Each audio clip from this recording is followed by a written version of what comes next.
জীবন বদলাতে চাইলে আজই বদলান এই ৬টি অভ্যাস। জিয়ান জ্ঞান আড্ডা বাংলা মোটিভেশন। নমস্কার বন্ধুরা, আমি স্বস্তিকা। আপনারা দেখছেন জিয়ান জ্ঞান আড্ডা বাংলা। আপনি কি কখনো ভেবেছেন কেন কেউ সাধারণ জীবন থেকে অসাধারণ সাফল্য অর্জন করে আর কেউ একই জায়গায় বছরের পর বছর আটকে থাকে? উত্তরটা খুব সহজ। সাফল্য কোনো একদিনের ঘটনা নয়, এটি প্রতিদিনের ছোট ছোট অভ্যাসের ফল। আজ আমি আপনাদের সঙ্গে এমন ৬টি অভ্যাস শেয়ার করব যা আপনার জীবনকে নতুন পথে নিয়ে যেতে পারে। প্রথম অভ্যাস, লক্ষ্য পরিষ্কার করুন।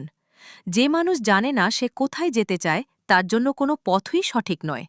তাই নিজের স্বপ্নকে লিখে রাখুন এবং প্রতিদিন সেটার জন্য কাজ করুন। দ্বিতীয় অভ্যাস, নিজের ওপর বিশ্বাস রাখুন। মানুষ আপনাকে থামানোর চেষ্টা করবে, কিন্তু আপনার ভবিষ্যৎ অন্য কেউ নয়, আপনার নিজের সিদ্ধান্তই তৈরি করবে। তৃতীয় অভ্যাস, পরিশ্রমকে ভালোবাসুন। ভাগ্য সুযোগ দিতে পারে, কিন্তু সাফল্য ধরে রাখতে হলে কঠোর পরিশ্রমের বিকল্প নেই। চতুর্থ অভ্যাস, ব্যর্থতাকে শিক্ষক বানান। একবার হেরে যাওয়া মানে শেষ নয়।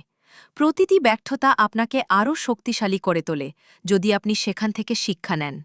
পঞ্চম অভ্যাস, অজুহাত দেওয়া বন্ধ করুন। সময় নেই, সুযোগ নেই, মানুষ সাহায্য করছে না, এই অজুহাতগুলোই আমাদের সবচেয়ে বড় শত্রু। আজ থেকেই দায়িত্ব নিজের হাতে নিন। ষষ্ঠ অভ্যাস, মানুষের উপকার করুন। যে সাফল্য শুধু নিজের জন্য তার মূল্য সীমিত, কিন্তু যে সাফল্য অন্যের জীবনেও আলো ছড়ায় সেটাই প্রকৃত সাফল্য। বন্ধুরা, মনে রাখবেন, আপনার ভবিষ্যৎ আগামীকাল বদলাবে না, বদলাবে আজকের সিদ্ধান্ত, আজকের অভ্যাস এবং আজকের কাজের মাধ্যমে। তাই আজ থেকেই শুরু করুন। ছোট পদক্ষেপ নিন, কিন্তু থেমে যাবেন না, কারণ প্রতিদিনের ছোট উন্নতি একদিন বড় সাফল্যের গল্প লিখে দেয়। আমি স্বস্তিকা, আর আপনি দেখছিলেন জিয়ান জ্ঞান আড্ডা বাংলা। ভিডিওটি যদি ভালো লেগে থাকে তাহলে অবশ্যই লাইক, শেয়ার এবং সাবস্ক্রাইব করুন। আর যদি মনকে শান্ত করতে চান, গভীর ঘুম, মেডিটেশন, রিল্যাক্সিং মিউজিক এবং স্ট্রেস ফ্রি জীবনের জন্য সুন্দর মিউজিক খুঁজে থাকেন, তাহলে আমাদের আরেকটি চ্যানেল জিয়ান মিউজিক মেডিটেশনে অবশ্যই ভিজিট করুন। সেখানে আপনার জন্য রয়েছে প্রশান্তিদায়ক মেডিটেশন মিউজিক, স্লিপ মিউজিক এবং রিল্যাক্সেশন কন্টেন্ট। আপনাদের ভালোবাসাই আমাদের অনুপ্রেরণা। ধন্যবাদ।